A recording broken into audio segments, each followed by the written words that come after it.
نلعب دي على 36 قطعة. 36 كفاية.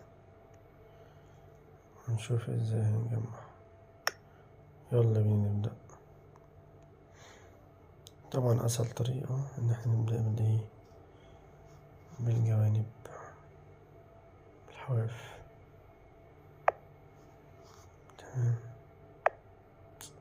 تمام. ناخد القطعة الزرقاء دي، ناخد دي تبقى فوق أو تحت. تمام. ناخد الحافة على اليمين، واضح إن دي أختي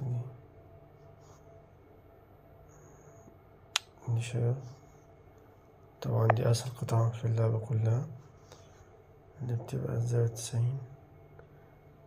دي أختهم هتتجمع. دي برضو أسهل واحدة. نيجي من فوق نخلق جنب أختها. دي طبعا سهلة جدا. طبعا من تحت تبقى كده مثلا. دي برضو القطعة اللي في الركن. دي برضو القطعة التالتة أو الرابعة بقى اللي في الركن. لسه في تحت. تمام. لسه في واحدة على اليمين. لا طبعا دي غلط. كده صح؟ أكيد دي صح. كده احنا كملنا الحواف. الباقي سهل. الباقي بقى سهل جدا. يعني دي مثلا شجرة. لا مش سهلة جدا ولا حاجة. مش جاية. خلاص مش مشكلة. نبدأ بقى نجرب من تحت. يعني مثلا دي أعتقد هنا برضه مش جاية. يبقى واضح إن أنا بلعب غلط.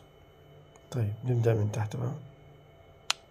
طبعا تمام. دي كده أعتقد دي في الغامق ده. تمام. ماشي. أعتقد دي برضو تبقى صح كده. أعتقد دي تبقى دي. تمام. أعتقد دي لما تحب تركب هنا.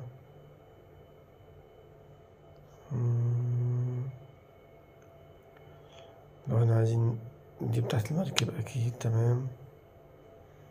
دي بتاعت المركب. طيب لو أنا عايز بقى بتاعت الشجرة، هل دي؟ لا غلط. بس ممكن تركب على اللي فوقها. تمام. مظبوط.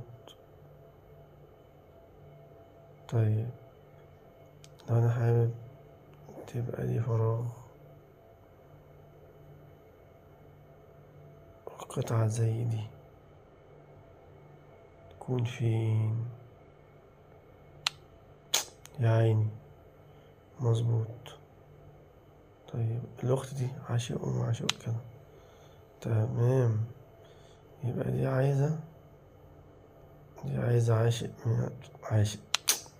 عايزة عاشق، ودي عايزة معشوق من تحت. بخت. دي عايزة واحد من بخت، ودي عايزة معشوق من تحت. هل لا مش هل دي. تمام. طب هل دي قطعة نعرفها دايما مشهورة. تاخد اللي بعدها، بعدين تاخد دي معشوقة. يا عيني. وبعدين يا سيدي